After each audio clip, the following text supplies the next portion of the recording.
ഞാൻ ആ ഹോട്ടലിൽ നിന്ന് ഇറങ്ങി വീട് വരെ നടന്നു കരഞ്ഞുകൊണ്ട് രാത്രി 9:30. കൈരളിയിൽ നിന്ന് എനിക്ക് റിസൈൻ ചെയ്യേണ്ടി വന്ന ഒരു മോശം പീരീഡാണ് മോനെ.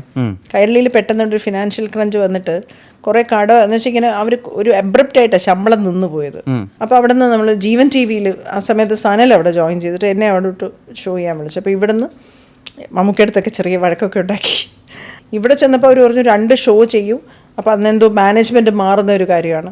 മാനേജ്മെൻറ്റ് മാറുമ്പോൾ 2 ഷോ അമ്മ നക്ഷത്രം എന്ന് പറഞ്ഞൊരു പ്രധാനപ്പെട്ട ഒരുപാട് ഹീറോസ് ആയിട്ടുള്ള ആൾക്കാരുടെ അമ്മമാരുടെ വെച്ചിട്ടൊരു ഷോയും എന്നിട്ട് മദേഴ്സ് ഡേ എന്തായിരുന്നു 2 ഷോ ടോക്ക് ഷോ 2 ഓർഗനൈസ് ചെയ്യാൻ പറഞ്ഞു. അപ്പോൾ എൻ്റെ കയ്യിൽ നിന്ന് തന്നെ വീണ്ടും ഞാൻ പൈസ റോൾ ചെയ്ത് ആ 2 ഷോയും ചെയ്തു.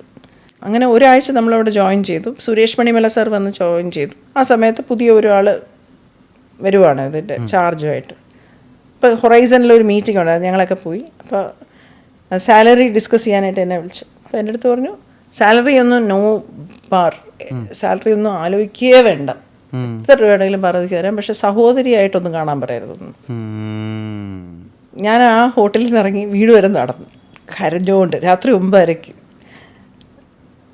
ഞാൻ എൻ്റെ ഭൂമിയുടെ അടിയിൽ നിന്ന് മണ്ണൊലിച്ചു പോകുന്ന പോലെ തോന്നി.